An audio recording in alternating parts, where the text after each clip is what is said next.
이제 두 분이 질문을 주셨는데, 사실은 뭐, 연관된 같은 질문이라고 생각이 됩니다. 함께 묶어서 답을 드리면, 이른바 386 정치인들, 지금 뭐 486이다, 뭐, 이제 50대에 들어가니까 586이다, 이런 얘기도 나오는데요. 이제 그분들도 실패했죠. 대부분 이제, 뭐 아닌 분도 있지만 전대협 의장, 맥기 의장 뭐 이런 분들이 많고 또 어느 대학 총학생회장 뭐 이제 이런 분들도 많고 한데요. 이제 유명한 그런 전대협 의장 출신의 소위 386 정치인 들의 실패 원인은 이제 둘 중에 하나 혹은 둘 다일지도 모르겠습니다. 첫 번째는 그분들이 세대 대표성을 가지고 정치에 진입을 하긴 했는데 그 진입하는 과정이 이른바 간택에 의한 거였어요. 간택. 자기가 세력을 만들어서 정치로 진입한 게 아니고 자기들이 그 당시 주로 김대중 야당 총재였던 또는 뭐 대통령이셨던 김대중 총재에 의해서 간택되어서 주로 이제 2000년에 그분들이 정치에 많이 진입을 했죠. 좀 더 빠른 분들은 좀 더 빨리 96년도에 한 경우도 있지만 대부분 2000년 총선, 16대 총선 때 대거 원내로 진입을 하게 됩니다. 그러니까 김대중 대통령에 의해서 간택되어서 공천을 받고 지원을 받고 그렇게 해서 국회의원이 된 거. 자기 실력으로 진입한 게 아니기 때문에 처음부터 국회 정치에 들어갔다고 해서 뭐가 생기는 건 아니라는 거예요. 자기 자산을 만드는 과제가 처음부터 있었던 거죠. 간택된 것만으로, 국회의원이 된 것만으로 국민에게 인정받을 수는 없다. 그게 첫 번째 그분들이 처했던 어려움이고 그걸 끝내 극복 못했다 저는 그렇게 생각해요. 두 번째는 그거를 극복하기 위해서는 둘 중에 하나를 해야 돼요. 하나는 이제 뭐 하여튼 그걸 극복하려면 자기 브랜드, 국민들에게 인정받는 자기만의 어떤 것을 만들어야 돼요. 만들어야 되는데 이제 김대중 대통령 경우에는 오랜 민주화 투쟁의 역사 속에서 맺어진 대중과의 관계가 있었죠. 그리고 노무현 대통령의 경우에는 우리 정치를 멍들게 만들었던 지역구도에 대항해서 계속해서 투쟁하고 자기를 헌신했던 이제 그런 것들이 뭐 그것만은 아니지만 그거 있었죠. 그리고 이제 두 분 다 특징이 김대중 대통령은 굉장히 지적인 인물이었어요. 공부도 많이 하시고 책도 많이 읽으시고 그리고 보통 사람 눈높이에 맞추어서 자기의 역사 철학이나 정치 철학을 펼 수 있는 그런 일종의 기능적인 면에서요. 단순히 역사적 정통성, 정당성, 리더십 그런 것뿐만 아니라 정치를 꾸려나가는 그런 정치인으로서의 능력과 관련해서 철학이 있고 이론이 있고 자기 비전이 있는 사람이라는 인정을 또한 상당수의 국민들에게 받은 분이죠. 그건 좀 기능적인 측면이에요. 앞부분이 이 역사적인 또는 철학적인 측면이라면 386 정치인들이 이걸 하기 위해서는 그런 자기의 정치적 자산을 독립적으로 획득하기 위해서는 아주 그 굵은 아젠다, 그러니까 우리 정치를 발전시키고 국가를 발전시키고 국민들의 삶을 개선하는데 정말 괜찮겠다 싶은 자기 철학과 비전 이런 걸 국민들에게 각인시키고 인정받는 과정을 하든가 그건 의제를 가지고 하는 거죠. 꾸준히 특별한 의제를 가지고 그게 뭐 복지가 되었던 노동이 되었던 뭐 무슨 평화가 되었던 어떤 걸 가지고 저 사람은 딴 건 몰라도 정치생활 내내 우리 현대, 우리 역사, 우리 국가의 진로와 관련해서 중대한 아젠다, 의제를 가지고 지속적으로 해왔다. 그렇게 해서 인정을 받든가. 그게 뭔지는 잘 모르겠지만 일을 되게 잘해. 기능적으로 국가 운영과 관련해서 유능한 사람이야. 그래서 지금까지는 좀 큰 그림은 안 보이지만 저런 사람이 뭘 하면 일을 맡겨보면 발전해 나갈 거야. 라는 어떤 인정. 이걸 받았어야 돼요. 그걸 받았어야 자기 자산을 가지고 있는 정치 지도자로 성장할 수 있는데 둘 중 어느 것도 못한 것 같아요. 그러니까 큰 의제를 가지고 하지 못했기 때문에 계속 386 정치인, 뭐 전대현 맥기 의장, 이게 꼬리표처럼 따라다니잖아요. 그게 떨어져야 되는 거거든요. 그 꼬리표를 못 댄 거죠, 끝까지. 그래서, 그래서 실패한 거라고 저는 봐요. 아직 젊으니까 앞으로 더 해볼 수 있겠지만, 저는 일단 실패한 것으로 봅니다. 그리고 왜 자기들끼리 못 뭉치느냐. 그렇지 않으면 자기들끼리 엄청 뭉쳐 다녔죠. 그러나 어떤 의제와 비전을 중심으로 뭉친 게 아니라 과거 연고를 중심으로 친서관계를 가지고 뭉쳤기 때문에 그거는 구정치인들이 친서관계로 뭉치던 거하고 질적으로 하등의 차이가 없는 거죠. 그렇게 되면서 뭐 어떤 사람은 낙선해서 사라지고 어떤 사람은 뭐 무슨 재판에 왔다 갔다 불려다니기도 하고 무죄 판결을 받기도 하고 유죄 판결을 받기도 하고 어쨌든 그렇게 돼버린 거라고 봐요. 저희 실패도 그와 맞물려 있는데요. 저는 이제 밖에서 세력을 규합해서 정치로 진입을 한 케이스죠. 저희 정치적 자산이 많지는 않았지만 처음부터 좀 가지고 정치에 진입을 했고요. 그리고 이제 정당개혁, 정치혁신이라는 의제를 계속 가지고 했죠. 그래서 뭐 그것 때문에 이제 분열의 화신이다, 뭐 정당 브레이크다 이런 부정적인 평가를 많이 받았지만 저 사람이 우리 국가가 이제 우리들의 삶이 시민들의 삶이 더 훌륭해지려면 국가가 훌륭해야 된다.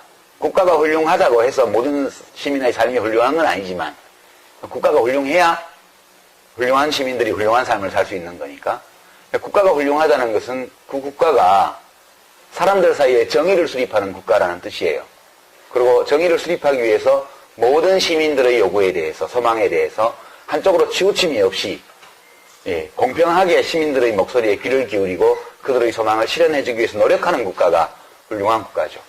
국가를 그렇게 운영하려면 국가 운영을 맡은 사람들이 훌륭해야 돼요. 근데 국가 운영을 맡는 사람은 어디서 만들어지냐면 정당에서 만들어지니까 훌륭한 사람들이 국정을 맡아서 훌륭하게 국가를 운영하도록 하기 위해서는 정치의 주체인, 민주주의 정치의 주체인 정당이 훌륭해야 된다. 근데 우리는 정당이 훌륭하지 않아요. 저는 이제 이런 논리적 연세를 가지고 정당을 훌륭하게 만드는 것이 당장 편은 안 날지 모르지만 국가를 훌륭하게 만들고 시민들이 훌륭한 삶을 살 수 있도록 만들어주는 조건이다. 그렇게 믿고 정말 우리 헌법이 규정한 민주주의를 내부에서 잘 실천하는 정당을 만들어 보려고 10년간 여러 정당의 적을 가지면서 노력을 했었습니다. 근데 성공은 못했죠. 이제 저의 문제는 문제 제기가 제가 제기한 문제가 옳아야 돼요. 일단 제가 성공을 하려면 그게 우선 옳아야 돼요. 누가 인정하든 말든. 생각해보면 옳은 것 같아요. 아무리 생각해도 그게 옳은 것 같아요. 두 번째, 이제 옳을 뿐만 아니라 사람들이 그게 옳다라고 인정을 해야 돼요. 많은 국민들이. 그게 정말 필요하고 중요하고 옳은 일이라는 거. 어느 정도의 국민들은 그거를 옳다고 인정하기도 하는 것 같아요. 아주 압도적인 숫자는 아니지만. 그 다음에 이제 그 조건이 하나 더 있는데요. 그것이 옳은 입장이고, 내가 그것을 옳다는 것을 인정한다. 그게 필요하다. 근데 그 일을 하는 사람으로서 당신이 적합해.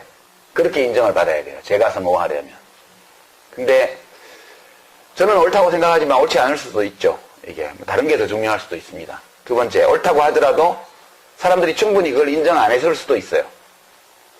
충분한 숫자가. 세 번째는 옳고 인정을 받았다 하더라도 제가 인정을 못 받았을 수 있죠. 어느 것이든 세 가지 모두를 인정받아야, 모두가 성립이 돼야 제가 정치적으로 원래 추구한 목표를 가지고 현실 속에서 성공할 수 있었는데 어느 대목에선가 그게 안 된 것 같아요. 그리고 가장 결정적인 거는 그게 옳고 내가 옳다는 것도 알고 있지만 너 말고 딴 사람이 해. 이거 아닌가 싶은 생각도 많이 들었죠. 그렇다면 내가 아니라고 하는데 자꾸 내가 할 수 있다고 주장하는 것도 예의가 아니잖아요. 그것이 짧은 기간도 아니고 10년의 긴 세월 동안 그 어젠다를 가지고 정치를 했는데 인정을 못 받았다면 그걸 받아들이는 것이 옳겠다. 그러니까 제가 문제를 해결하는 사람으로서 인정을 못 받은 거예요. 문제를 제기하는 사람으로서는 너 같은 놈도 필요해. 그런 인정은 받았을지 몰라도 너가 문제를 해결은 못할 것 같아. 그렇게 되니까 잘 안 된 거죠. 저는 그렇게 받아들입니다. 그리고 그게 하다가 실패했다고 해서 그게 꼭 나쁜 건 아니잖아요. 옳은 건데 해봤는데 그게 아무리 옳다 하더라도 내가 그걸 할 실력이 있어야 되는데 실력이 미달이면 뜻은 좋으나 영향이 못 미치니까 그러면 더 영향이 미치는 분이 해주겠지. 그렇게 생각하고 저는 이제 마감하고 뒤로 물러나는 것이 옳지 않을까? 네, 그런 생각을 했습니다. 실패한다는 것은 부끄러운 일이 아니라고 저는 생각해요. 실패할 수도 있죠. 예. 그리고 실패했을 때는 또 인정하고 툭툭 털고 또 제가 그걸 위해서 이 세상에 온 사람은 아니니까 살다 보니까 그게 매우 중요한 것 같고 한번 인생을 걸고 해볼 만한 가치가 있는 일인 것 같아서 했는데 그건 이루어졌을 때 의미가 있는 거잖아요. 근데 이루어지지 않았고 이루어질 가능성이 별로 안 보이고 그렇게 잘 안 된 이유 중에 나의 부족함이 중요한 원인으로 작용했다면 그러면 그거를 받아들이고 다른 삶을 찾아보는 것이 괜찮겠다. 왜냐하면 훌륭한 세상, 시민들이 훌륭한 삶을 살 수 있는 세상을 만드는 것이 길이 꼭 정치만 있는 것은 아니기 때문에 예, 저는 그렇게 생각하고 실패를 인정을 했습니다. 하고 나니까 되게 후련하더라고요. 예. 그렇게 답을 드리고요. 이제 다른 질의응답을 해볼까요? 손 들어주시면 제가 예. 저는 민주나 진보 이런 말이 있군요. 민주는 왠지 자유롭고 행복하고 이런 느낌이 들고요. 진보는 앞서 나가는 진취는 그런 느낌이 듭니다. 그런데 요즘 젊은 사람들이나 아니면 저희들에서 마찬가지고 물론 일베에서 나온 말이긴 하지만 어느 아이돌 스타가 저는 민주화하지 않아요. 민주가 마치 안경능이처럼 느껴지고 또 오늘 신문에 안철수 의원이 저희 의원이긴 한데요. 시장직 교수가 생각하는 철학과 나랑 다르다. 내가 만들려는 신당은 진보 신당이 아니다. 그러면 투명한 정치인이 그런 우습게 신당을 만들려는 건지 진보가 마치 나쁜 일을 저지르고 분란을 일으키는 것처럼 그렇게 사람들이 이미지를 각인하고 있는 것 같아요. 그거에 대한 책임감이 혹시 지금까지 진보 정치와 민주 정치를 해왔다는 그 정당 사람들의, 정당 활동인들의 문제가 아니었을까 하는 생각이 들거든요. 그거에 대해서 책임감이 좀 예, 지금까지 진보 정치를 해온 사람들 책임이죠. 저는 그렇게 생각해요. 기본적으로 어디다 책임을 묻겠습니까? 당사자들이 책임을 져야죠. 근데 이제 조금 동떨어진 얘기 같지만 인문학 강좌니까 좀 인문학적으로 그거를 해석을 하면요. 요즘 이제 개코네요. 네 가지가 굉장히 인기 코너인데 거기 갑자기 그 인기 없는 남자가 안 보이고 이제 벗겨진 남자가 나와서 막 하잖아요. 사람들은 왜 벗겨진 남자를 싫어하는가 뭐 이렇게 하는데 그 얘기를 해보죠. 대머리라는 말이 있어요. 난 대머리가 싫어 그렇게 누군가 얘기를 한다고 치죠. 난 대머리도 좋아 그럼 뭐 그렇게 말한다고 치죠. 머리카락이 어떤 상태가 대머리예요? 완전 없으면 대머리 맞죠? 우리 보통 머리카락은 10만 개 정도 된다고 그래요. 보통 사람들의 10만 개. 머리카락이 한 올도 없으면 대머리인가요? 맞죠? 대머리 맞아요. 그건 뭐 이겨낼 여지가 없어요. 머리카락이 한 개 있으면. 그래도 대머리라 그럴 거예요. 머리카락이 한 개 있는데 대머리라고 안 그러겠어요? 머리카락이 10개 있으면요. 머리카락이 100개 있으면요. 10,000개 있으면요. 5만 개 있으면 어떻죠? 머리카락이 5만 개 있으면요. 대머리예요, 아니에요? 좀 헷갈리죠? 5만 개 있으면 제 생각에는 대머리라고 안 할 것 같아요. 머리카락 2개 있는 자리에 1개씩 고르게 쫙 있으면. 근데 5만 개가 뒤에하고 옆에만 있고 위에 앞에하고 위에 하나도 없으면 대머리라고 그럴 거예요. 인간은 언어로 사고해요. 진보라는 것도 단어잖아요. 언어잖아요. 되게 우리가 언어적 개념을 만들 때는 극단적인 형태를 설정하고 만들어요. 아이디얼 타입. 그러니까 전형. 대머리 하면 머리카락이 하나도 없는 게 대머리예요. 그렇지만 머리카락이 좀 있어도 대머리거든요. 그러면 대머리와 대머리 아닌 경계선이 어딜까? 굉장히 모호합니다. 그렇죠. 이게 이제, 이 논리학에서 이게 굉장히 문제가 되는 그런 이슈예요, 이런 게. 우리가 가지고 있는 개념을 믿을 수 있는가? 언어적 개념들을. 그러니까, 진보하면 뭐죠? 그 어떤 진보라는 관념에 부합하는 어떤 아이디얼 타입이 있을 거예요. 프로토타입, 그러니까 전형, 원형. 근데 실제 그런 진보는 현실 속에 존재하지 않아요. 보수, 그것도 있을 거예요, 아마. 우리가 보수하면 떠올리는 어떤 이상형, 이상적인 게. 근데 실제로 누가 그게 딱 맞는 보수 인사가 있을까? 그렇지 않을 거예요. 100가지 이슈가 있으면 100가지 이슈에 대한 자기 나름의 판단이 있고, 그 중에 그럼 보수의 우리가 원형, 전형으로 얘기하는 거, 진보의 원형, 전형으로 얘기하는 게 100가지 구분법이 있다고 생각해봐요. 보수는 뭐 사형제 찬성, 진보는 반대. 보수는 해외 파병 찬성, 진보는 반대. 보수는 비정규직 찬성, 진보는 반대. 이렇게 나눴다고 생각을 해봐요. 그러고 나서 그 100가지 문항을 질문을 쭉 해요. 100개다 어느 한쪽으로만 답하는 사람이 있을까요? 그러면 보수로 분류되는 답변 100가지 중에 10가지 빼고 다 보수 쪽으로 답했다면 보수예요? 보수 맞다고 그럴 거예요. 49개는 어때요? 그러니까 우리가 언어로 사고를 하기 때문에. 근데 노동중심의 진보정당이라고 얘기를 할 때 최장집 교수가 생각하는 게 있어요. 그 노동중심의 진보정당 할 때 안철수 의원이 생각하는 게 있어요. 두 개가 똑같지 않아요. 우리는 이렇게 똑같은 단어를 사용하지만 되게 그 언어적 개념으로 사고를 하기 때문에 같지 않은 거예요. 사실 우리가 어떻게 보면 같지 않은 걸 가지고 계속 다투는 거예요. 그러니까 이거는 어떻게 보면 해결할 수 없는 문제라는 느낌도 좀 들어요. 그래서 이 문제에 관해서는 지나치게 그것을 확실하게 개념 규정하고 나누려고 하지 말았으면 좋겠다. 저는 그렇게 생각합니다. 되게 이제 진보 쪽에 속한 분들일수록 되게 똑똑하잖아요. 왜 그러냐 하면 보수는 하던 대로 하는 게 보수예요. 그러니까 물리학의 관성의 법칙이요. 머무르고 있는 것은, 멈추어 있는 것은 계속 멈추어 있으려 하고, 어느 방향으로 움직이는 것은 계속 그 방향으로 움직이려고 한다. 이게 관성의 법칙이잖아요. 보수주의라는 것은 그냥 관성의 법칙을 따르는 거예요. 하던 대로 하는 거예요.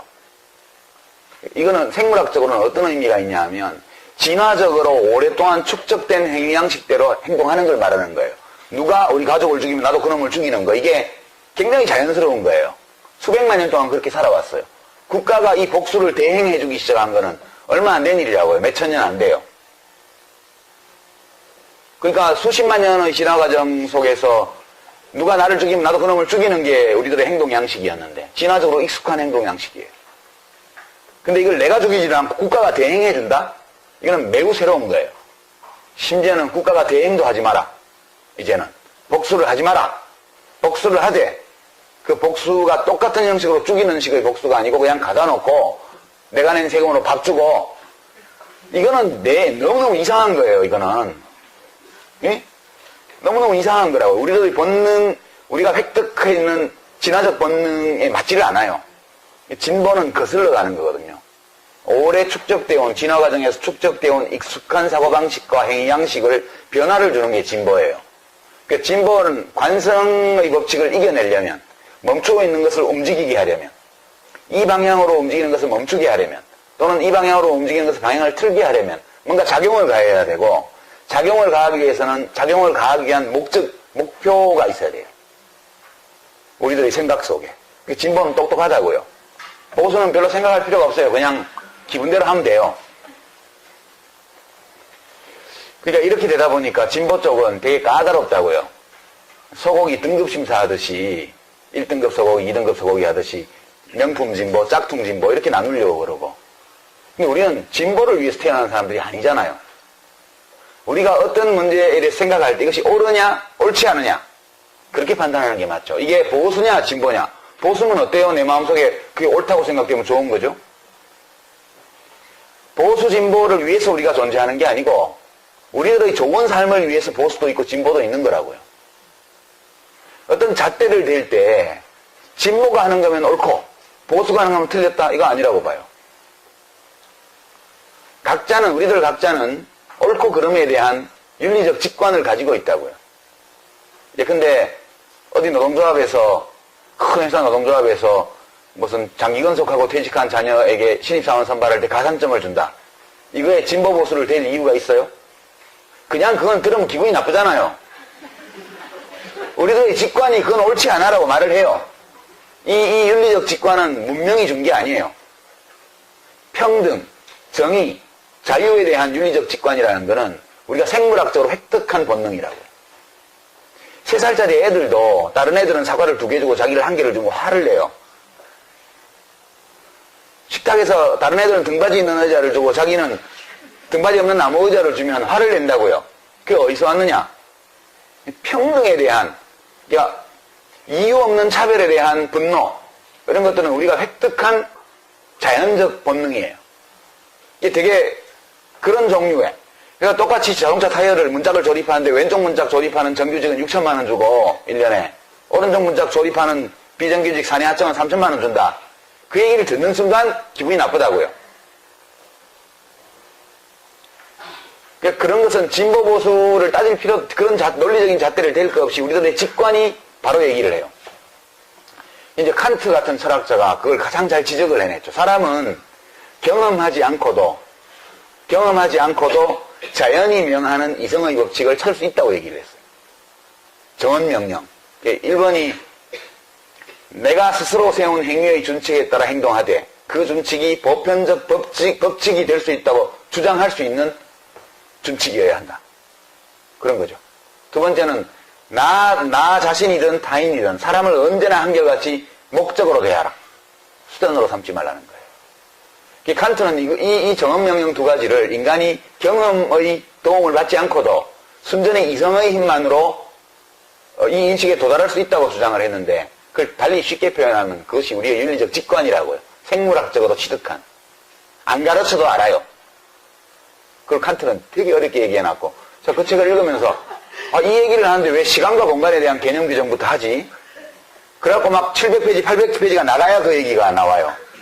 칸트는 대단한 천재니까 그런 거고 우리 같은 범인들은 그냥 그렇게 생각하면 돼요. 옳고 그러면 그냥 알 수 있다. 대부분의 경우에. 그러니까 저는 기자분들이 그렇게 그냥 뭐 말에 좀 차이가 나면 그거 가지고 막 진짜 깍두기 한 접시 나오면 한정식 한 상을 차리는 식으로 기사들을 쓰잖아요. 그런 것들이 인간 사회를 어지럽게 만드는 원인이다. 그리고 이제 특히 진보주의를 좋아하는 분들일수록 그게 강해요. 자꾸 쪼개보려는 거예요. 공통점을 찾기보다는 차이를 찾으려고 그러죠.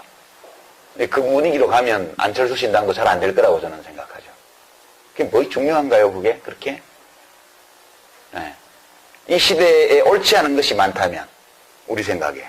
그러면 그 옳지 않은 것들을 바로잡고 옳은 것으로 가려는 그런 의제, 이슈, 정책, 그리고 그 옳은 것들을 할 수 있을 것으로 여기지는 자격을 가진 사람들을 불러 모으고, 그렇게 해서 정당을 하면 그냥 되는 거죠. 예. 근데 이게 정답인데, 인간은 정답을 알아도, 그 정답대로 하기에는 너무나 문제가 많은 존재이기 때문에 잘 되진 않겠죠.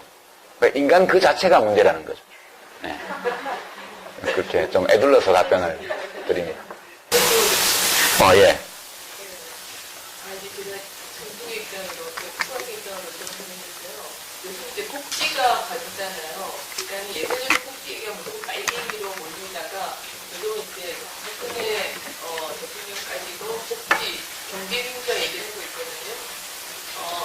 근데 어쨌든 보건복지부 장관을 하셨는데요. 이 시간에 그냥 제가 보건복지부 장관 때 하신 여러 가지 일들에 대한 깔때기를 좀 하실 시간도 좀 드리고 싶고요. 오해도 많은 것 같아요. 영리병원 이런 부분에서 계속 이시훈 작가님께서 하신 것으로 사람들이 얘기도 많이 하고 그러는데 어쨌든 복지에 대한 얘기를 좀 한번 보건복지부 장관 시절 얘기를 한번 해보세요. 아니 뭐 깔때기는 할 생각이 별로 없고요. 그냥 한 사례를 가지고 얘기를 하죠. 이제 우리들의 삶과 관련해서 복지라는 이슈가 어떤 문제, 어떤 좋은 점, 어떤 왜곡 또는 어떤 옳지 않은 것들을 일으킬 수 있는지 이를 좀 얘기를 할 필요는 있는 것 같아요. 이게 철학적으로 보면 정말 많은 이슈거리를 내포하고 있는 건데요. 두 가지 예를 들어보죠. 제가 이제 의료급여를 손을 댔다가 이제 이 진보적 그 보건 분야의 진보적 시민단체들한테 엄청 욕을 먹었어요. 그러니까 어떤 욕을 먹었냐면 가난한 사람을 등쳐가지고 세금을 절약하려고 그런다 이런 식의 것이요.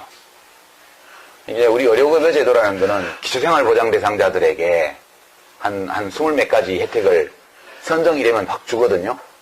주는데 그 중에 하나가 의료급여예요. 일종 의료급여는 무료거든요. 완전히. 이제 제가 그 제도를 보면서 들었던 의문이 이 돈이 없어서 치료를 못 받는 사람이 있어서는 안 된다. 이게 제 공감해요. 생명은 귀중한 것이기 때문에. 근데 그에 공감은 하는데 보통 사람들은 다 20%, 30%의 본인 부담금을 낼 뿐만 아니라 건강보험료도 내잖아요. 자기 소득의 한 6%를. 근데 그 내는 사람들 중에도 굉장히 본인 부담금이 버거워서 병원 가는 걸 꺼리는 사람들이 있어요. 또는 병원에 안 가야 된다고 생각을 하고 몹시 건강을 챙기는 건강한 생활 습관을 가지려고 노력하는 사람들이 있어요. 근데 그 사람들은 뭐지? 그 사람들은 돈이 없어 가난한 사람이라도 치료를 받아야 돼요. 병이 걸리면.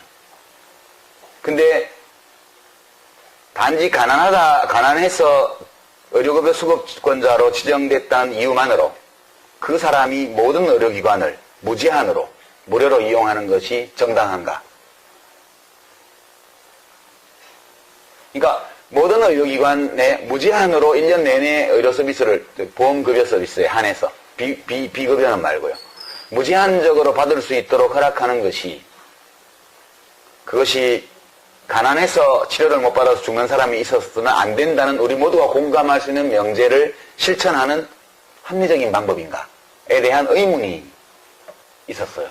왜냐하면 제가 전주에 평화동이라고 거기 가난한 분들이 많이 사는 동네가 있는데 그 현장 방문을 했을 때 70대 할머니가 기침이 나서 저한테 이제 고맙다고 얘기를 하면서 국가가 이렇게 도와주는데 너무 고맙다.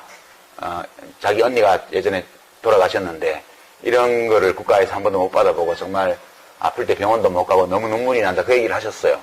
근데 그 할머니의 약상자에 기침이 나서 병원에 간 6군데의 병원약이 있더라고요. 그래서 5군데나 병원을 갔는데 안 나와서 누가 어느 병원이 그걸 잘 본다 그래서 거기 갔는데 거기 약을 먹으니까 좋아져서 그 약을 먹고 있다. 그럼 나머지 5군데 병원 약은 어떻게 됐죠? 그 약상자 안에 있는 거예요. 다 버리는 거예요. 그래서 제가 고민을 했죠. 이게 맞나? 그래서 이제 돈이 없어서 적절한 치료를 못 받는 사람이 있으면 안 된다는 우리 모두가 공감할 수 있는 이 대명제를 충족하면서도 여기서 쓸데없이 쓰이는 돈을 아껴서 그 돈을 가지고 좀 더 국민 건강을 증진하는 또는 혜택을 보지 못하고 있는 다른 사람을 위해 쓸 방법은 없을까? 그 고민을 했죠. 그렇게 해서 제가 추석 연휴에 닷새 동안 집에 앉아가지고 그 보고서를 썼습니다. 국민보고서. 그래서 온라인에 공개를 하고 그리고 의료급여제에 손을 냈어요. 어떻게 됐냐 하면 만성질환이 있어서 많은 진료를 받아야 되는 경우에 본인이 특정한 병원을 지정만 하면, 선택만 하면 지금까지처럼 그 병원에서 무제한적으로 무료로 진료를 받게 하겠다. 다만 그 병원의 의사가, 주치의가 말하자면 선택한 의사가 오케이 큰 병원에 가세요라고 이렇게 해줄 때에만 다른 병원에 갈 수 있게 그렇게 했습니다. 그리고 이제 그 중대한 질병이 없어서 병원에 가도 그만 안 가도 그만 이런 분들은 보니까 의료급여 수급자들의 평균 진료비에서 계산해 보니까 10%씩 돈을 내게 하면 자기 부담을 하게 하면 평균에서 무슨 6천 얼마인가 정도면 평균적으로 된대요. 그래서 이제 그 평균적인 자기 부담 액수보다 좀 더 높은 선에서 건강생활 유지비인가 그런 거를 지급을 하기 시작했어요. 그래서 그걸 가상계좌를 만들어서 돈을 다 넣어주고 그 돈이 남으면 자기가 가지도록. 병원을 들어간 사람은 그 돈을 자기가 한 달에 뭐 7,000원, 뭐 8,000원 이렇게 1년에 한 돈 10만 원 되는 걸 자기가 가지도록. 근데 병원에 한 번도 안 간 사람은. 근데 본인 부담금을 내고 가면 아무 병원이나 갈 수 있게. 그래서 뭐 병원에 한 번 가면 1,000원, 약국에 한 번 가면 500원인가 뭐 그렇게 해줬어요. 그래서 왜 그러냐면 연간 예산 증가율이 20%가 넘었습니다. 그러니까 그게 그때 3조 얼마짜리였는데 1년에 6천, 7천억씩 계속 예산이 증가되기 때문에 다른 사업을 할 수가 없는 거예요. 그것 때문에. 그래서 증가율을 단단히로 내리자. 10% 미만으로. 그래서 실제로 해보니까 6개월 후에 바로 3%, 4% 선으로 증가율이 떨어졌어요. 거기서 이제 구조조정이 된 예산이 연간 9천억 정도 됐습니다. 그래서 그 돈 가지고 이제 뭐 많이 했죠, 이것저것. 그 돈 가지고 뭐 임산부, 뭐 필수검사 이런 것도 하고, 뭐 5세 이하 아동들 입원 진료 무료화하는 것도 하고, 뭐 이것저것 많이 했어요. 근데 엄청난 항의를 받았죠, 제가. 시민단체 분들이 오셔가지고, 뭐 나쁜 사람이라고 그랬어요, 저보고. 그래서 좋다, 당신은 귀하들은 그 보건 분야에서만 시민단체를 하니까 아픈 사람만 눈에 보일 거다. 나는 아픈 사람뿐만 아니라 자식 없는 노인들이나 부모 없는 애들이나 다 눈에 다 들어온다. 내 눈에는 전부 내 새끼들인데, 우리 정책 고객들인데 이 돈을 이렇게 내가 7천억 8천억을 절약해 해서 재벌들을 갖다 줬냐, 의사를 갖다 줬냐. 당신들은 욕하려면 욕해라, 나는 내 맘대로 하겠다. 결국 그렇게 이제 간담회가 끝났고요. 험악했죠, 분위기가. 그때가 저희 복지부 직원들이 1년 반 동안 제가 언성을 높이는 걸 본 유일한 사례였습니다. 그때가. 하다가 안 돼서 맘대로 해라. 당신들은 나가서 성명을 내든 뭐를 하든 나는 내 맘대로 하겠다. 그래서 결국 제가 최악의 보건복지부 장관 상이라는 걸 200개 단체에서 200여 개 시민단체가 합동으로 준 상을 제가 받았어요. 철학적으로 다툴 여지가 많은 이슈였어요, 그게. 두 번째 사례는 이제 장애인, 중증장애인 활동보조인 제도에 관한 거였는데요. 이제 그 제도를 제가 도입을 했죠. 그때 이제 16개 시도에 이제 시청청사, 도청청사 앞에서 이제 장애인 차별철폐연대 분들이 돌아가면서 농성을 할 때예요. 서울시청 앞에 와 계신 걸 제가 봤거든요. 국무회의 갔다 오다가. 저분들 저기서 뭐 하냐 이렇게 물어봤더니 지금 그 활동보조인 제도 도입해달라고, 이동권, 사회에 참여할 권리 달라고 농성을 한대요. 야, 저거 한번 가봐야 되지 않나? 이랬더니, 우리 비서관이 한번 가보셔야죠. 이러더라고. 그래서, 가보긴 가봐야 되는데, 빈손으로 가? 뭘 가지고 가야 될 거 아니야. 빈손으로 가서 그러면 뭐라고 그러냐고 가가지고. 그랬더니, 우리 과장 하나가, 장관님, 방법이 있습니다. 이러는 거예요. 그 방법이 있으면 빨리 가져와봐요. 이랬더니 한 일주일 후에 가지고 온 거예요. 그게 장애인 활동보조인 제도였습니다. 중증장애인 활동보조인 제도. 그래서 이거 얼마 들어? 이렇게 물었더니 하기 나름인데요. 뭐 세게 하면 몇 조 원 들고요. 좀 약하게 하면 한 1,000억 원 정도면 시작할 수 있습니다. 이러더라고. 근데 돈이 1,000억 원이 그게 장난이 아닌데, 그게 돈은 내가 만들 테니까 어쨌든 기획안이나 가지고 와봐. 이렇게 해서 도입한 게 중증장애인 활동보조인 제도예요. 그게 그 제도가 하루에 8시간을 기본으로 쓰게 하고요. 왜냐하면 취지가 사회 속으로 통합돼 들어가려면 혼자서 보행을 못하는 분들은 누가 도와줘야 된다. 그래서 출근도 하고 퇴근도 하고 할 거 아니냐. 엄마들도 장애아동, 중증장애아동 키우는 엄마들도 그 도우미가 있어야 장애인 학교 보낼 때 보내고 자기도 어디 가서 커피라도 한 잔 먹든가, 무슨 집안 청소라도 하든가, 라디오로 듣든가 할 거 아니에요.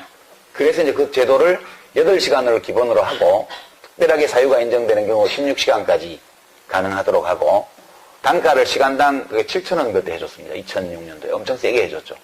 최저임금 2배 이상으로 그때 해줬거든요. 왜 그렇게 했냐면 되게 대학생들이 그 아르바이트를 많이 하기 때문에 아동들 경우에도 그렇고 어르신들 경우에도 그렇고 좀 수준이 높은 청년들이 그걸 해주는 게 멘티, 멘토 관계를 형성하는데 좋다. 그러려면 단가를 세게 해야 된다. 그래서 거의 8,000원에 육박하는 액수로 단가를 해줬고요. 예산을 거기 맞춰서 편성을 해주고, 그리고 본인 부담을 10%를 시켰습니다. 왜냐하면 공짜로 하면 그냥 쓰게 되니까, 그러면 뭐 온갖 일에 다 쓰게 될 거다. 그러지 말고 차분차분히 필요한 사람만 쓰도록 하고, 그 대신 본인 부담금을 할 돈이 있어야 되는데 중증장애인들은 소득이 없는 경우가 많기 때문에 그때 5만 얼마 하던 중증장애인 생활보조수당을 15만 원인가로 인상을 해줬어요. 그 돈 가지고 쓰시라고. 그렇게 맞춰가지고 그걸 한 거거든요. 근데 이제 저희 아파트 단지 옆에 동네 공원에 한 달 동안 천막을 치고 그분들이 농성을 했어요. 저희 집 베란다 큰 유리창도 깨지고.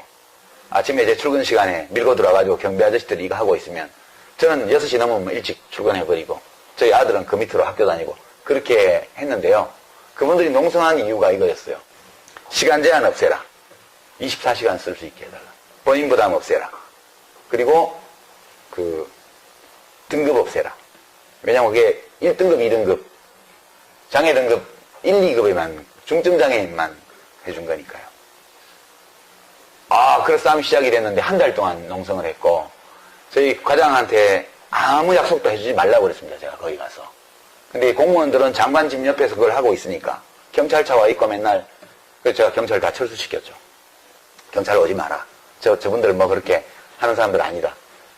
근데 워낙 장관이 면이 깎인다고 생각했는지 과장이 가서 전향적으로 검토해보겠다 이런 약속을 해서 농성을 해산을 시킨 거예요.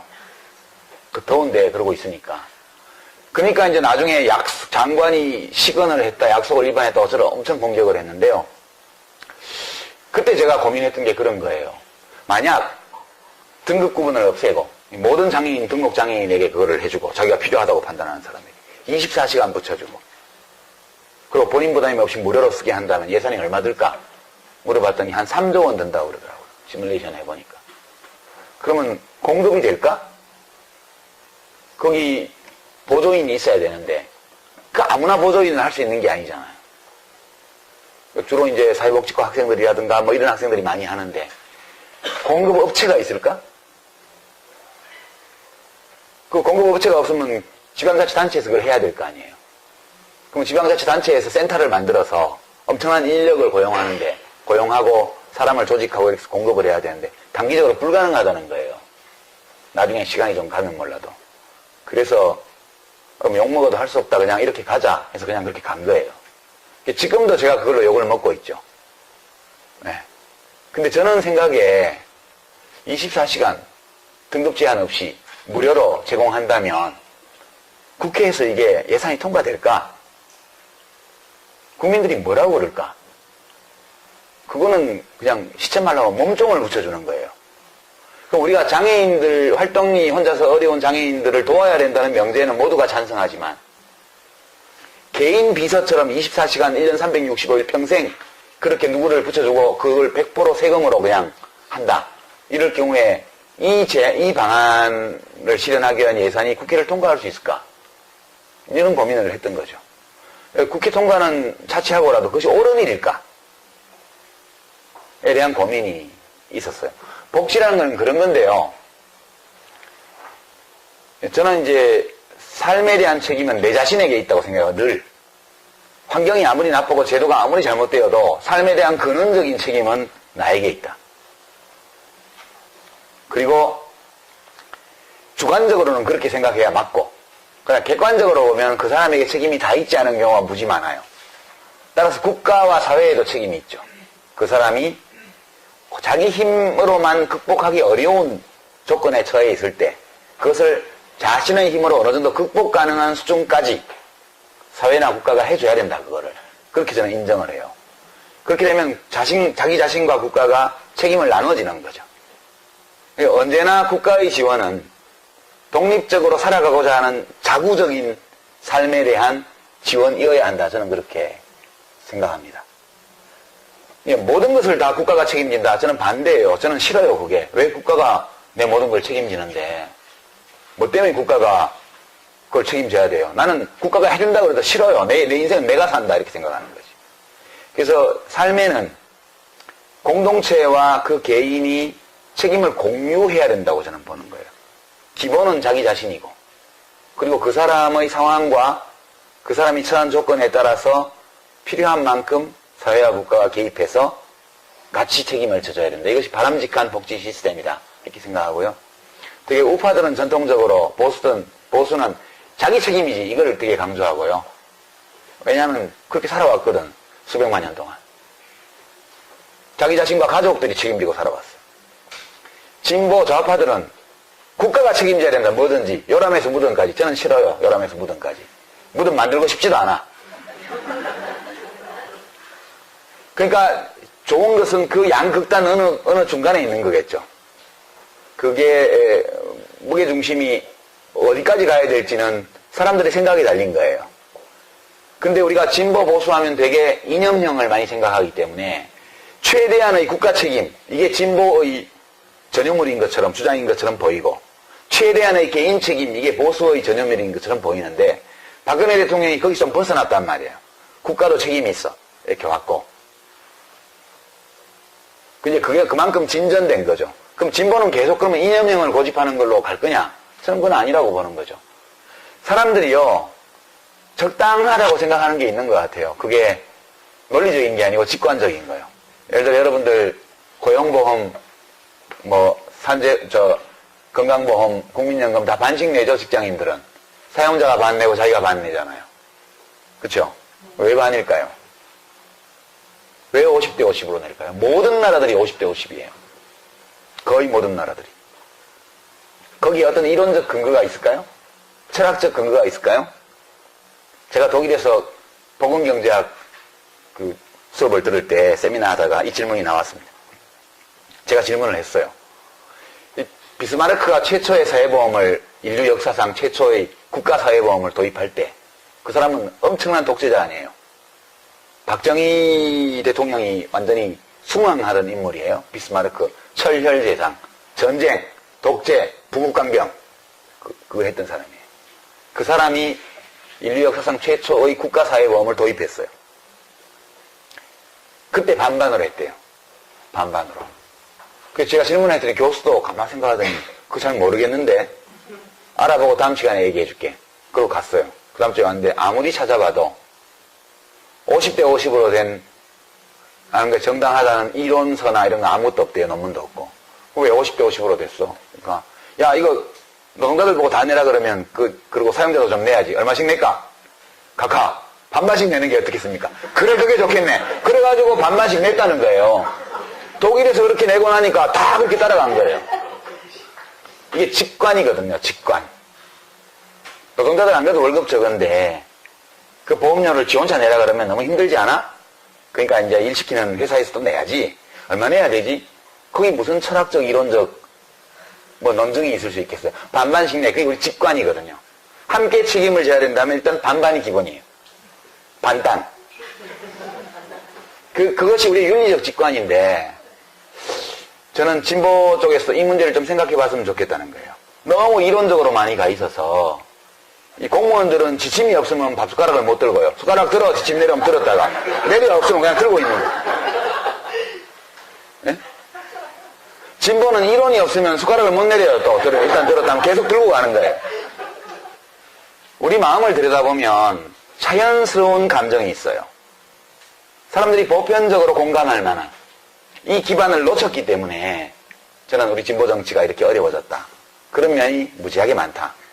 그렇게 저는 생각을 합니다. 이야기가 엇길로 많이 갔는데요. 예. 깔때기는 아니고 복지는 그런 문제가 있어요. 그러니까 인간이 가지고 있는 변하지 않는 생물학적 특성, 그 점을 고려해야 된다고 봐요. 저는 다인주의 좌파거든요. 그런 점에서. 그러니까 이제 최재천 교수가 흔히 드는 사례인데요.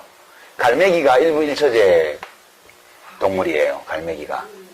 우리가 인천이나 이런 데 배 타고 가면 새우깡 먹으려고 막 오잖아요. 걔들이 봄 되면 통영 밑에 있는 홍도나 독도나 이런 데 가서 알을 낳는다고요.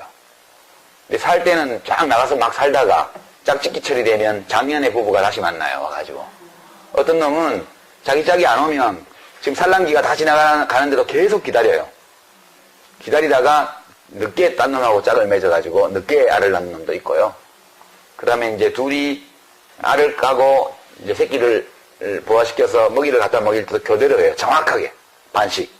알도 반씩 품고, 알 품고 있는 놈은 못 먹으니까 지가 가서 먹고 물고 와서 배우자한테 줘야 되고, 새끼가 깨면 하나는 새끼를 지키고 다른 하나는 먹이를 구하러 나가야 돼요. 그렇게 평등한 일부일체를 하는 새입니다.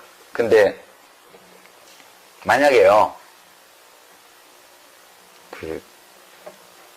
갈매기 세상에 공공보육제도가 도입됐다고 가정합니다.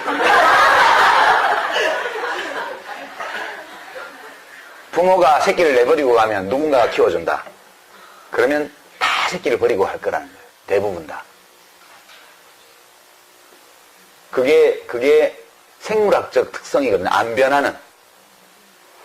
그렇게 생존해 왔기 때문에. 그리고, 뭐, 더 여담이지만, 그 갈매기들이 이혼도 한대요.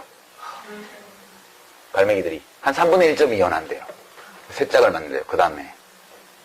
근데, 어떤 갈매기들이 이혼하나 이렇게 봤더니, 그 알품고 새끼 먹일 때 임무교대 하잖아요. 반씩. 그때 임무교대 시간이 오래 걸리는 커플들이 헤어진대요. 그 알품고 있는 가만히 있으면 교대해야 될 시간인데 교대 안 해주면 막 꽉꽉꽉꽉꽉꽉 끓이면서 다닌다는 거예요. 옆에. 그럼 마지못해 또 이놈이 일어나가지고 이제 또 나가면 진 또 알품고 있으면 편하잖아요. 나가면 천적도 만날 수 있고 고달픈데. 그래서 임무교대가 원활하게 이루어지는 커플은 다음에 또 만나고, 임무교대가 시끄럽고 오래 걸리는 커플은 깨질 확률이 엄청 높다는 거예요. 그것도 생물학적 특성이거든요. 그게 성선택이에요, 성선택. 여러분들 같으면 누가 교대 시간 됐는데 남편이 알만 품고 앉아갖고 안 나가고 있으면 그 남편 또 살겠어요? 깔끔하게 오면 얼른 야, 12시간 됐나 안 됐나 안 보고 그냥 대충 마누라 믿고 마누라 왔구나 그럼 내가 얼른 나가야지. 이런 남편이 좋은 남편 아니에요. 그러니까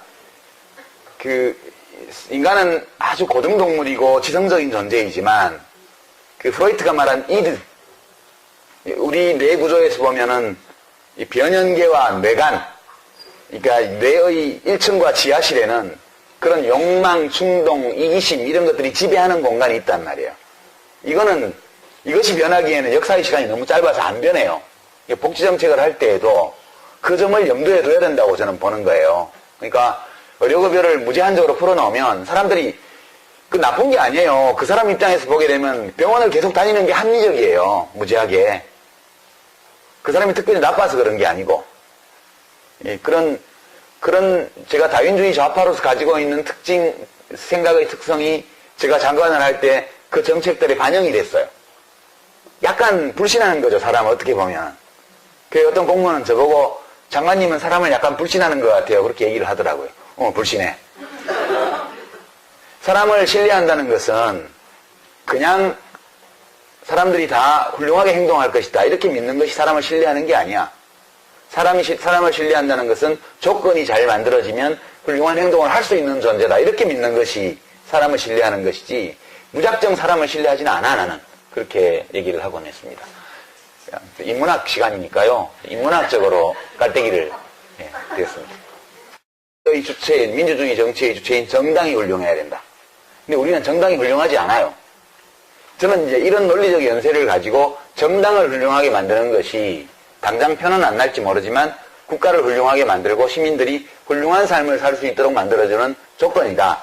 그렇게 믿고 정말 우리 헌법이 규정한 민주주의를 내부에서 잘 실천하는 정당을 만들어 보려고 10년간 여러 정당의 적을 가지면서 노력을 했었습니다. 근데 성공은 못했죠. 이제 저의 문제는 제가 제기한 문제가 옳아야 돼요, 일단. 제가 성공을 하려면. 그게 우선 옳아야 돼요. 누가 인정하든 말든. 생각해보면 옳은 것 같아요. 아무리 생각해도 그게 옳은 것 같아요. 두 번째, 이제 옳을 뿐만 아니라 사람들이 그게 옳다고 인정을 해야 돼요. 많은 국민들이. 그게 정말 필요하고 중요하고 옳은 일이라는 거. 어느 정도의 국민들은 그거를 옳다고 인정하기도 하는 것 같아요.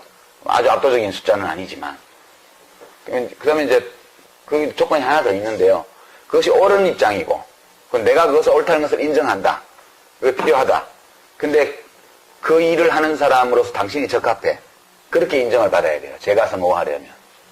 근데 저는 옳다고 생각하지만 옳지 않을 수도 있죠. 이게 다른 게 더 중요할 수도 있습니다. 두 번째, 옳다고 하더라도 사람들이 충분히 그걸 인정 안 했을 수도 있어요. 충분한 숫자가. 세 번째는 옳고 인정을 받았다 하더라도 제가 인정을 못 받았을 수 있죠. 어느 것이든 세 가지 모두를 모두가 성립이 돼야 제가 정치적으로 원래 추구한 목표를 가지고 현실 속에서 성공할 수 있었는데 어느 대목에선가 그게 안 된 것 같아요. 그리고 가장 결정적인 거는 그게 옳고 내가 옳다는 것도 알고 있지만 너 말고 딴 사람이 해. 이거 아닌가 싶은 생각도 많이 들었죠.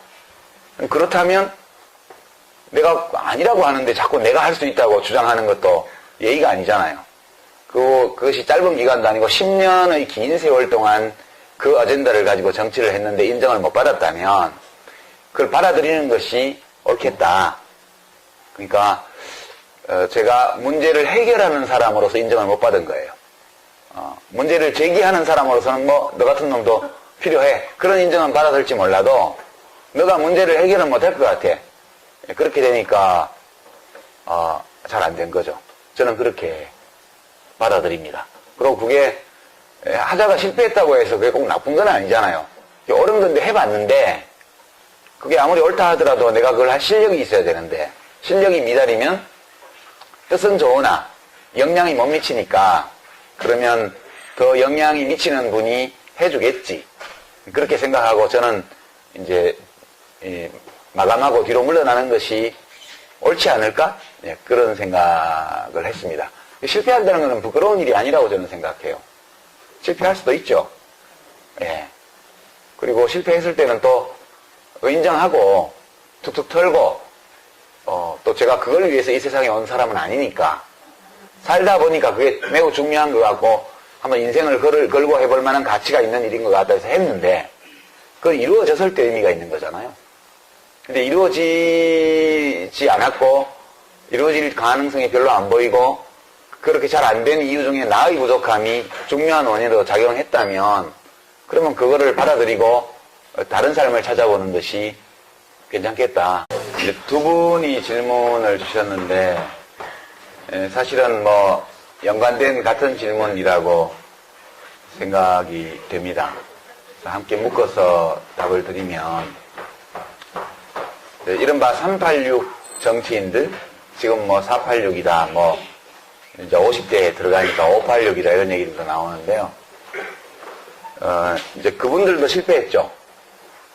대부분 이제 뭐 아닌 분도 있지만 전대협 의장, 맥기 의장 뭐 이런 분들이 많고 또 어느 대학 총학생회장 뭐 이제 이런 분들도 많고 한데요.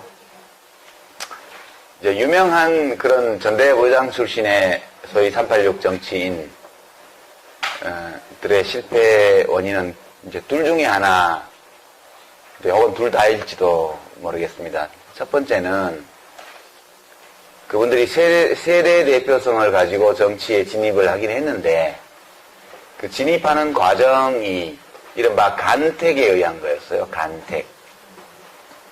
자기가 세력을 만들어서 정치로 진입한 게 아니고 자기들이 그 당시 주로 김대중 야당 총재였던 또는 뭐 대통령이셨던 김대중 총재에 의해서 간택되어서 주로 이제 2000년에 그분들이 정치에 많이 진입을 했죠. 좀 더 빠른 분들은 좀 더 빨리 96년도에 한 경우도 있지만 대부분 2000년 총선 16대 총선 때 대거 원내로 진입을 하게 됩니다. 김대중 대통령에 의해서 간택되어서 공천을 받고 지원을 받고 그렇게 해서 국회의원이 된 거. 자기 실력으로 진입한 게 아니기 때문에 처음부터 국회 정치에 들어갔다고 해서 뭐가 생기는 건 아니라는 거예요.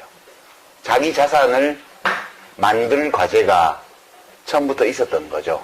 간택된 것만으로 국회의원이 된 것만으로 국민에게 인정받을 수는 없다. 그게 첫 번째 그분들이 처했던 어려움이고 그걸 끝내 극복 못했다 저는 그렇게 생각해요. 두 번째는 그거를 극복하기 위해서는 둘 중에 하나를 해야 돼요. 하나는 이제 뭐 하여튼 그걸 극복하려면 자기 브랜드, 국민들에게 인정받는 자기만의 어떤 것을 만들어야 돼요. 만들어야 되는데 이제 김대중 대통령 경우에는 오랜 민주화 투쟁의 역사 속에서 맺어진 대중과의 관계가 있었죠. 그리고 노무현 대통령의 경우에는 우리 정치를 멍들게 만들었던 지역구도에 대항해서 계속해서 투쟁하고 자기를 헌신했던 이제 그런 것들이 뭐 그것만은 아니지만 그거 있었죠. 그리고 이제 두 분 다 특징이 김대중 대통령은 굉장히 지적인 인물이었어요. 공부도 많이 하시고 책도 많이 읽으시고 그리고 보통 사람 눈높이에 맞추어서 자기의 역사 철학이나 정치 철학을 펼 수 있는 그런 일종의 기능적인 면에서요. 단순히 역사적 정통성, 정당성, 리더십 그런 것뿐만 아니라 정치를 꾸려나가는 그런 정치인으로서의 능력과 관련해서 철학이 있고 이론이 있고 자기 비전이 있는 사람이라는 인정을 또한 상당수의 국민들에게 받은 분이죠. 그건 좀 기능적인 측면이에요. 앞부분이 이 역사적인 또는 철학적인 측면이라면 386 정치인들이 이걸 하기 위해서는 그런 자기의 정치적 자산을 독립적으로 획득하기 위해서는 아주 그 굵은 아젠다, 그러니까 우리 정치를 발전시키고 국가를 발전시키고 국민들의 삶을 개선하는데 정말 괜찮겠다 싶은 자기 철학과 비전 이런 걸 국민들에게 각인시키고 인정받는 과정을 하든가 그건 의제를 가지고 하는 거죠. 꾸준히 특별한 의제를 가지고 그게 뭐 복지가 되었던 노동이 되었던 뭐 무슨 평화가 되었던 어떤 걸 가지고 저 사람은 딴 건 몰라도 정치생활 내내 우리 현대, 우리 역사, 우리 국가의 진로와 관련해서 중대한 아젠다, 의제를 가지고 지속적으로 해왔다. 그렇게 해서 인정을 받든가. 그게 뭔지는 잘 모르겠지만 일을 되게 잘해. 일을 되게 잘해. 기능적으로 국가 운영과 관련해서 유능한 사람이야. 그래서 지금까지는 좀 큰 그림은 안 보이지만 저런 사람이 뭘 하면 일을 맡겨보면 발전해 나갈 거야. 라는 어떤 인정. 이걸 받았어야 돼요. 그걸 받았어야 자기 자산을 가지고 있는 정치 지도자로 성장할 수 있는데 둘 중 어느 것도 못한 것 같아요. 그러니까 큰 의제를 가지고 하지 못했기 때문에 계속 386 정치인, 뭐 전대현 맥기 의장 이게 꼬리표처럼 따라다니잖아요. 그게 떨어져야 되는 거거든요. 그 꼬리표를 못 댄 거죠, 끝까지. 그래서 그래서 실패한 거라고 저는 봐요. 아직 젊으니까 앞으로 더 해볼 수 있겠지만 저는 일단 실패한 것으로 봅니다. 그리고 왜 자기들끼리 못 뭉치느냐. 그렇지만 자기들끼리 엄청 뭉쳐 다녔죠. 그러나 어떤 의제와 비전을 중심으로 뭉친 게 아니라 과거 연고를 중심으로 친서관계를 가지고 뭉쳤기 때문에 그거는 구정치인들이 친서관계로 뭉치던 거하고 질적으로 하등의 차이가 없는 거죠. 그렇게 되면서 뭐 어떤 사람은 낙선해서 사라지고 어떤 사람은 뭐 무슨 재판에 왔다 갔다 불려다니기도 하고 무죄 판결을 받기도 하고 유죄 판결을 받기도 하고 어쨌든 그렇게 돼버린 거라고 봐요. 저희 실패도 그와 맞물려 있는데요. 저는 이제 밖에서 세력을 규합해서 정치로 진입을 한 케이스죠. 저의 정치적 자산이 많지는 않았지만 처음부터 좀 가지고 정치에 진입을 했고요. 그리고 이제 정당개혁, 정치혁신이라는 의제를 계속 가지고 했죠. 그래서 뭐 그것 때문에 이제 분열의 화신이다, 뭐 정당 브레이크다 이런 부정적인 평가를 많이 받았지만 저 사람이 우리 국가가 이제 우리들의 삶이 시민들의 삶이 더 훌륭해지려면 국가가 훌륭해야 된다. 국가가 훌륭하다고 해서 모든 시민의 삶이 훌륭한 건 아니지만 국가가 훌륭해야 훌륭한 시민들이 훌륭한 삶을 살 수 있는 거니까 국가가 훌륭하다는 것은 그 국가가 사람들 사이에 정의를 수립하는 국가라는 뜻이에요. 그리고 정의를 수립하기 위해서 모든 시민들의 요구에 대해서 소망에 대해서 한쪽으로 치우침이 없이 공평하게 시민들의 목소리에 귀를 기울이고 그들의 소망을 실현해주기 위해서 노력하는 국가가 훌륭한 국가죠. 국가를 그렇게 운영하려면 국가 운영을 맡은 사람들이 훌륭해야 돼요.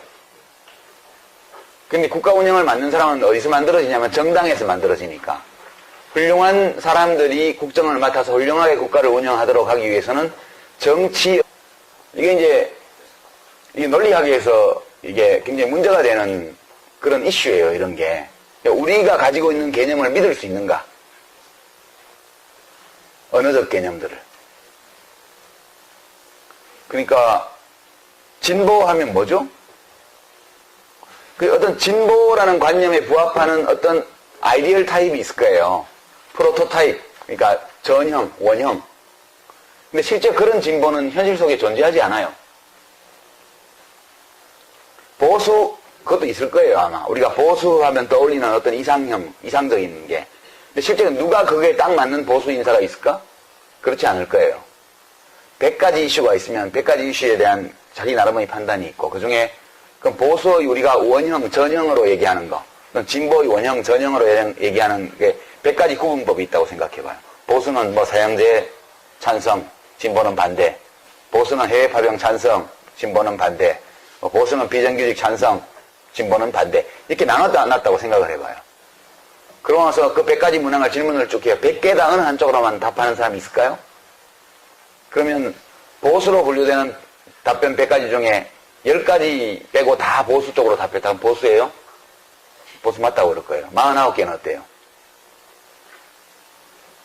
그러니까 우리가 언어로 사고를 하기 때문에. 근데 노동중심의 진보정당이라고 얘기를 할 때 최장집 교수가 생각하는 게 있어요.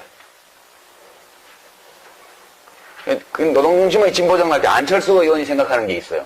두 개가 똑같지 않아요. 우리는 이렇게 똑같은 단어를 사용하지만 되게 그 언어적 개념으로 사고를 하기 때문에 같지 않은 거예요. 사실 우리가 어떻게 보면 같지 않은 걸 가지고 계속 다투는 거예요. 그러니까 이거는 어떻게 보면 해결할 수 없는 문제라는 느낌도 좀 들어요. 그래서 이 문제에 관해서는 지나치게 그것을 확실하게 개념 규정하고 나누려고 하지 말았으면 좋겠다. 저는 그렇게 생각합니다.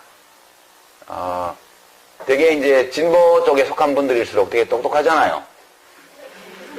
왜 그러냐 하면 보수는 하던 대로 하는 게 보수예요. 그러니까 물리학의 관성의 법칙이요. 머무르고 있는 것은, 멈추어 있는 것은 계속 멈추어 있으려 하고, 어느 방향으로 움직이는 것은 계속 그 방향으로 움직이려고 한다. 이게 관성의 법칙이잖아요. 보수주의라는 것은 그냥 관성의 법칙을 따르는 거예요. 하던 대로 하는 거예요. 이거는 생물학적으로는 어떤 의미가 있냐 하면 진화적으로 오랫동안 축적된 행위 양식대로 행동하는 걸 말하는 거예요. 누가 우리 가족을 죽이면 나도 그놈을 죽이는 거. 이게 굉장히 자연스러운 거예요. 수백만 년 동안 그렇게 살아왔어요. 국가가 이 복수를 대행해주기 시작한 거는 얼마 안 된 일이라고요. 몇천 년 안 돼요. 그러니까 수십만 년의 진화 과정 속에서 누가 나를 죽이면 나도 그놈을 죽이는 게 우리들의 행동 양식이었는데 진화적으로 익숙한 행동 양식이에요. 근데 이걸 내가 죽이지 않고 국가가 대행해준다? 이거는 매우 새로운 거예요. 심지어는 국가가 대행도 하지 마라. 이제는 복수를 하지 마라. 복수를 하되 그 복수가 똑같은 형식으로 죽이는 식의 복수가 아니고 그냥 가다 놓고 내가 낸 세금으로 밥 주고, 이거는 너무너무 이상한 거예요. 이거는 예? 너무너무 이상한 거라고. 우리들의 본능, 우리가 획득해 있는 진화적 본능에 맞지를 않아요. 진보는 거슬러 가는 거거든요. 오래 축적되어 온, 진화 과정에서 축적되어 온 익숙한 사고방식과 행위 양식을 변화를 주는 게 진보예요. 그 진보는 왜냐하면 훌륭한 세상, 시민들이 훌륭한 삶을 살 수 있는 세상을 만드는 것이 길이 꼭 정치만 있는 것은 아니기 때문에, 예, 저는 그렇게 생각하고 실패를 인정을 했습니다. 하고 나니까 되게 후련하더라고요. 예. 그렇게 답을 드리고요. 이제 다른 질의응답을 해볼까요? 손 들어주시면 제가, 예. 저는, 민주나 진보 이런 말이 있으면 민주는 왠지 자유롭고 행복하고 이런 느낌이 들고요. 진보는 앞서 나가는 진취된 그런 느낌이 듭니다. 그런데 요즘 젊은 사람들이나 아니면 저희들에서 마찬가지고, 물론 일베에서 나온 말이긴 하지만 어느 아이돌 스타가 저희는 민주화하지 않아요. 민주가 마치 안경능이처럼 느껴지고, 또 오늘 신문에 안철수 의원이 저희 집 의원이긴 한데요. 시장직 교수가 생각하는 철학과 나랑 다르다. 내가 맡으려는 신당은 진보 신당이 아니다. 그러면 후퇴하는 정치, 그런 우습게 신당을 남기려는 건지, 진보가 마치 나쁜 일을 저지르고 분란을 일으키는 것처럼 그렇게 사람들이 이미지를 각인하고 있는 것 같아요. 그거에 대한 책임감이 혹시 지금까지 진보 정치와 민주 정치를 해왔다는 그 정당 사람들의, 정당 활동인들의 문제가 아니었을까 하는 생각이 들거든요. 그거에 대해서 책임감이 좀 예, 지금까지 진보 정치를 해온 사람들 책임이죠. 저는 그렇게 생각해요. 기본적으로 어디다 책임을 묻겠습니까? 당사자들이 책임을 져야죠. 근데 이제 조금 동떨어진 얘기 같지만 인문학 강좌니까 좀 인문학적으로 그거를 해석을 하면요. 요즘 이제 개코네요. 네 가지가 굉장히 인기 코너인데, 거기 갑자기 그 인기 없는 남자가 안 보이고, 이제 벗겨진 남자가 나와서 막 하잖아요. 사람들은 왜 벗겨진 남자를 싫어하는가? 뭐 이렇게 하는데, 그 얘기를 해보죠. 대머리. 대머리라는 말이 있어요. 난 대머리가 싫어. 그렇게 누군가 얘기를 한다고 치죠. 난 대머리도 좋아. 그럼 뭐, 그렇게 말한다고 치죠. 머리카락이 어떤 상태가 대머리예요? 완전 없으면 대머리 맞죠? 우리 보통 머리카락은 10만 개 정도 된다고 그래요. 보통 사람들의 10만 개. 머리카락이 한 올도 없으면 대머리인가요? 맞죠? 대머리 맞아요. 그건 뭐 이겨낼 여지가 없어요. 머리카락이 한 개 있으면. 그래도 대머리라 그럴 거예요. 머리카락이 한 개 있는데 대머리라고 안 그러겠어요? 머리카락이 10개 있으면요. 머리카락이 100개 있으면요. 10,000개 있으면요. 5만 개 있으면 어떻죠? 머리카락이 5만 개 있으면요. 대머리예요, 아니에요? 좀 헷갈리죠? 5만 개 있으면 제 생각에는 대머리라고 안 할 것 같아요. 머리카락 2개 있는 자리에 1개씩 고르게 쫙 있으면. 근데 5만 개가 뒤에하고 옆에만 있고 위에 앞에하고 위에 하나도 없으면 대머리라고 그럴 거예요. 인간은 언어로 사고해요. 진보라는 것도 단어잖아요. 언어잖아요. 되게 우리가 언어적 개념을 만들 때는 극단적인 형태를 설정하고 만들어요. 아이디얼 타입. 그러니까 전형. 대머리 하면 머리카락이 하나도 없는 게 대머리예요. 그렇지만 머리카락이 좀 있어도 대머리거든요. 그러면 대머리와 대머리 아닌 경계선이 어딜까? 굉장히 모호합니다. 그렇죠.